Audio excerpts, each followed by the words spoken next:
কিছুক্ষণ আগে শুরু হয়েছে জগন্নাথ বিশ্ববিদ্যালয়ের কেন্দ্রীয় শিক্ষার্থী সংসদ নির্বাচনের ভোট গ্রহণ। আপনাদেরকে জানিয়ে রাখি, দীর্ঘ প্রতীক্ষার পর 3বার নির্বাচন বাতিল হওয়ার পর কিন্তু আজ 6 জানুয়ারি অনুষ্ঠিত হচ্ছে জগন্নাথ বিশ্ববিদ্যালয়ের কেন্দ্রীয় শিক্ষার্থী সংসদ নির্বাচন।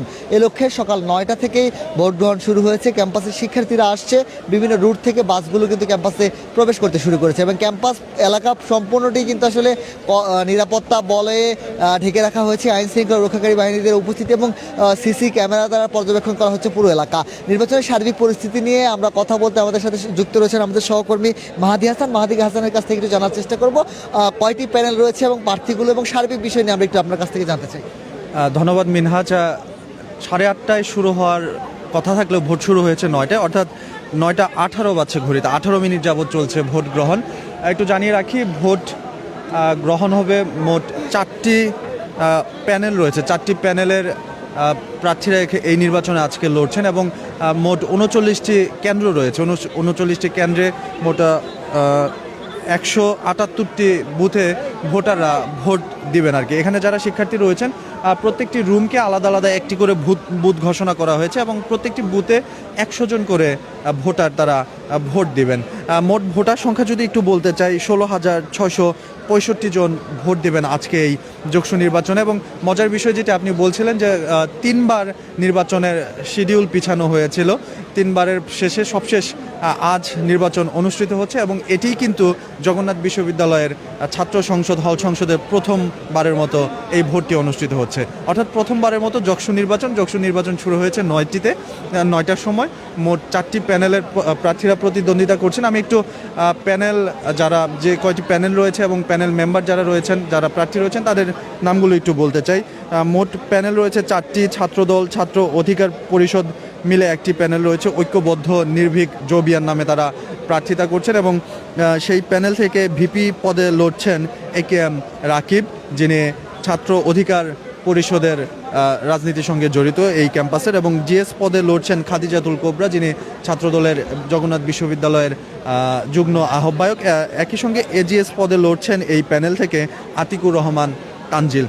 আরেকটি প্যানেলের কথা বলতে চাই, ছাত্র শিবির, তারাও লড়ছেন। তারা তাদের প্যানেলের নামকরণ করেছেন অদম্য জবিয়ান ঐক্য নামে এবং এই প্যানেল থেকে ভিপি পদে লড়ছেন রিয়াজুল ইসলাম, এজিএস পদে লড়ছেন মাসুদ রানা এবং জিএস পদে লড়বেন আব্দুল আলিম আরিফ।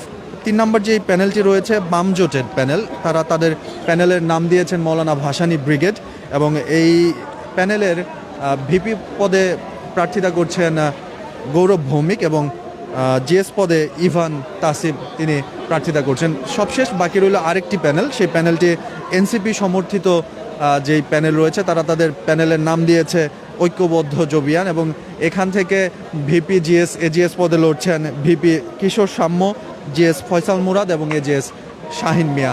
মিনহাজ, এই ছিল আসলে প্যানেল সংক্রান্ত এবং কতটি বুথ রয়েছে প্যানেল এবং ভোটার সংক্রান্ত সবশেষ তথ্য আমার কাছে। মাহাদি, আপনাকে ধন্যবাদ। আপনারা যেমনটি শুনছিলেন, জগন্নাথ বিশ্ববিদ্যালয়ের কেন্দ্রীয় শিক্ষার্থী সংসদ নির্বাচনের সকল প্রকার নিরাপত্তা ব্যবস্থা এবং সকল প্যানেল সম্পর্কে জানাচ্ছিলেন আমাদের সহকর্মী মাহাদি হাসান। একটু জানিয়ে রাখি, ক্যাম্পাসের যে মূল প্রবেশপথগুলো রয়েছে সেগুলোতে কিন্তু আসলে শিক্ষার্থীদের করা তল্লাশির মাধ্যমে প্রবেশ করানো হচ্ছে এবং নির্ধারিত পরিচয়পত্র ব্যতীত কেউই আসলে ক্যাম্পাসের ভিতরে প্রবেশ করতে পারছে না বা প্রবেশ করতে দেওয়া হচ্ছে না এবং প্রত্যেকটি গেটেই চলছে কড়া তল্লাশি এবং এই ভোট গ্রহণ কিন্তু চলবে বেলা 3টা পর্যন্ত। নির্বাচন কমিশনের সিদ্ধান্ত অনুযায়ী কিন্তু আসলে কিছুটা এই সময় পার হতে পারে বা কিছুটা সময় অতিক্রম হতে পারে, তবে আমরা যতটুকু জানি যে বেলা 3টা পর্যন্ত চলবে এই নির্বাচনের ভোট গ্রহণ। আমরা একটু জানতে চাই শিক্ষার্থীদের সাথে কথা বলতে চাই সার্বিক বিষয় নিয়ে। আপু, ভোট দিতে এসেছেন, কেমন লাগছে? প্রথমবারের মতো ভোট দিচ্ছেন। অনেক ভালো লাগতেছে, বিশ্ববিদ্যালয় জীবনের প্রথম ভোট, খুব এক্সাইটেড। আপনার কেমন লাগছে? খুবই ভালো লাগতেছে। যেমনটি শুনছিলেন যে শিক্ষার্থীরা কিন্তু আসলে খুবই উৎসবমুখর পরিবেশে ভোট দেওয়ার জন্য আসলে মুখিয়ে রয়েছে এবং তারা কিন্তু আসলে কথা বলছেন, ভোট দেওয়ার জন্য উদ্গ্রীব হয়ে আছেন। তারা তাদের ইচ্ছা আকাঙ্ক্ষার কথা জানাচ্ছে এবং প্রার্থীরাও কিন্তু তাদেরকে শেষবারের মতো মনে করিয়ে দিচ্ছেন তাদের প্রার্থিতার কথা, তাদেরকে ভোট দেওয়ার কথা, ভোট জানানোর কথা। আমরা একটু জানতে চাই আমাদের যারা